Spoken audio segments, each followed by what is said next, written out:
Good afternoon, everyone. Hope you're still awake at this hour.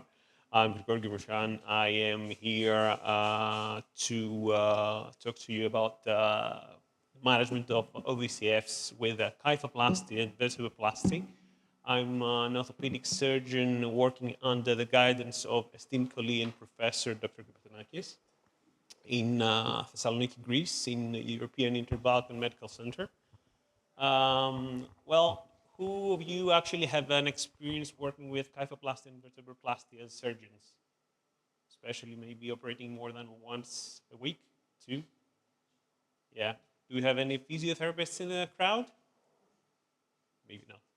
Anyway, there's no conflict of interest. Oh, well, for those of you not familiar with the terms, of course, third age individuals are usually 60 years or more.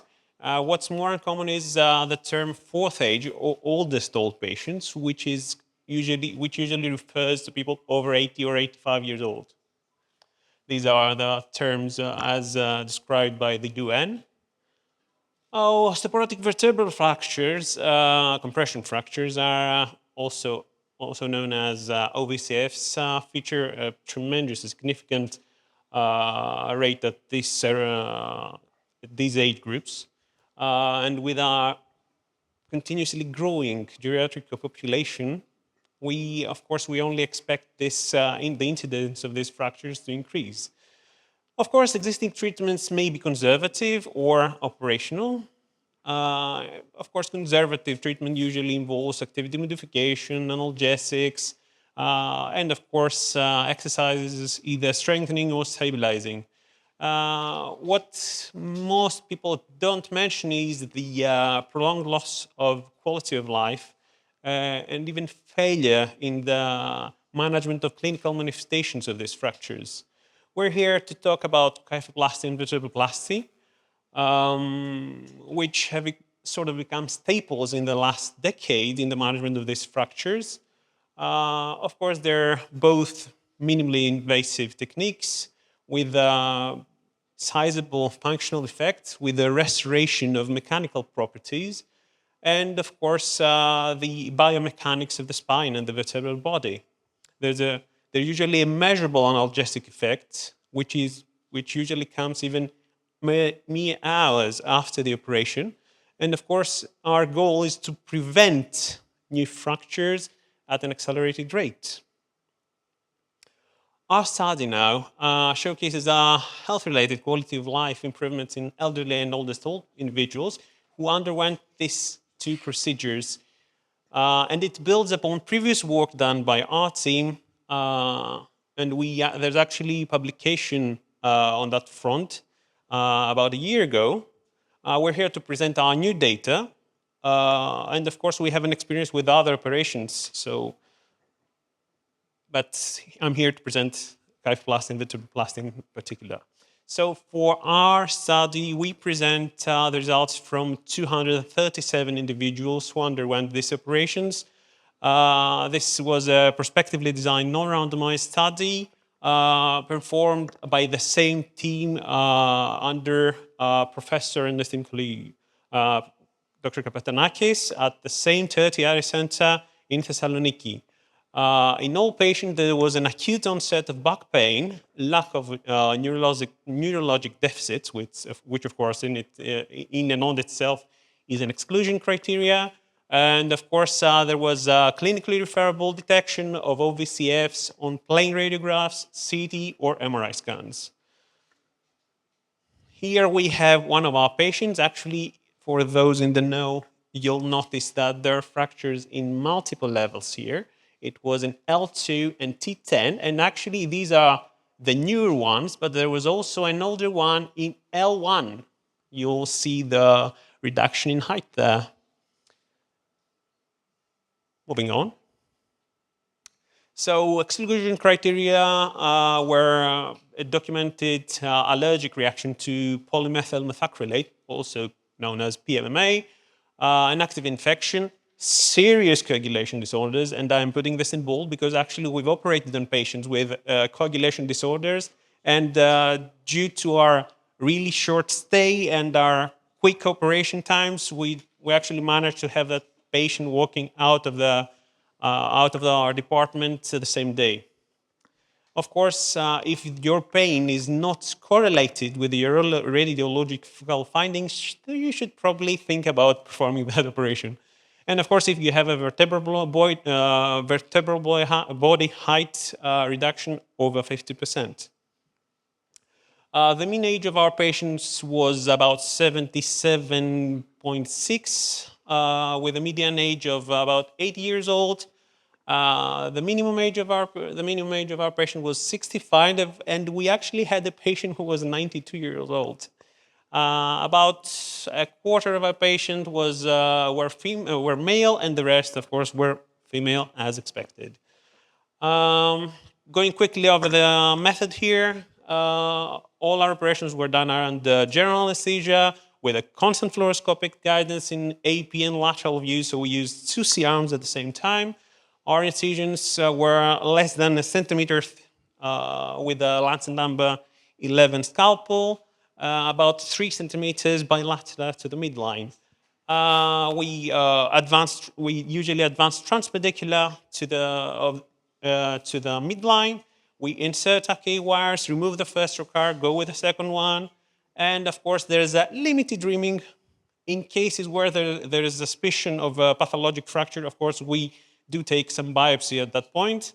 And in the end, we infuse the PMMA, the bone cement, bilaterally, and we remove our trocars and block. Some skin suturing ensues. Let's go to some pictures here. This is one of our operations, actually. This is actually the previous patients you saw earlier. So we actually have 3 levels here. If you notice there, we go bilaterally on the T10 and L2, and we only went one side unilaterally on the L1, the older one, the older fracture. Let's see our X-rays, intraoperational X-rays. We start with the Lancet number 11 scalpel. We position our first trocar, moving on, a K-wire, second trocar, and we repeat the procedure on the other side. These are at the final stage of the operation. If you see here, actually, we start putting on the cement. We always perform these under fluoroscopic guidance. Of course, you can see we took at least 2, 3, 4 takes when we're infusing the cement there to be sure we don't have any leaks. Okay. And of course, this is the final image after removing everything in block. All our patients were neurologically evaluated immediately post-op, transferred to the monitoring chamber for about half to 1 hour, and subsequently moved into the ward. They were all discharged the same day, and the clinical evaluation ensued at 1 to 6 weeks, and of course at 3, 6, 12, and 24 months. Our assessment was conducted using the standardized VAS scale and the short form 36 questionnaire for the evaluation of the symptoms and such as pain, and of course the health-related quality of life. Moving on to the overall analysis here, for all our patients, there was a statistical amelioration of all studied indices, with our VAS scores indicating a perceptible reduction in pain intensity, as I mentioned, even at mere hours after the operation, but we usually reach the plateau at 6 months. We noticed a similar trend with our SF36 questionnaires, and which is something that is of particular interest here is that there was no significant perioperative complications, at least in our group, in our study. And of course, irresponsive of age, the results were about the same. As we're talking about this type of fractures, let's remember we're talking about osteoporotic vertebral compression fractures here, which pose a serious disabling factor for these age groups, causing a severe restriction of mobility and degraded quality of life. due to severe back pain, which is usually the principal complaint of our patients, but also causing some serious psychosocial phenomena. And of course, you probably know of all the related comorbidities such as embolism, DVT, radiculopathy, and others. And as we're talking about elderly individuals, of course, these kind of morbidities may even lead to mortality. So here, the early diagnosis and management is key. If, for those not in the know, the first vertebroplasty was performed in 1984, and the first kyphoplasty was performed in 1998. In general, severe complications are extremely rare, none in our study, gladly. Many of these are managed due to our quick discharge and also due to our continuous fluoroscopic control. Promoting this method as a gold standard overall, at least in our opinion, for the management of this kind of fractures. Summing it up, we would say that these kind of operations are generally safe and efficient in the management of these fractures, leading to an improvement of self-reported symptoms of pain and quality of life, and of course significant physical, psychological, and functional benefits. Our goal here is to decrease the major comorbidities, which is something we seem to have achieved, and of course, achieve patient longevity. Thank you.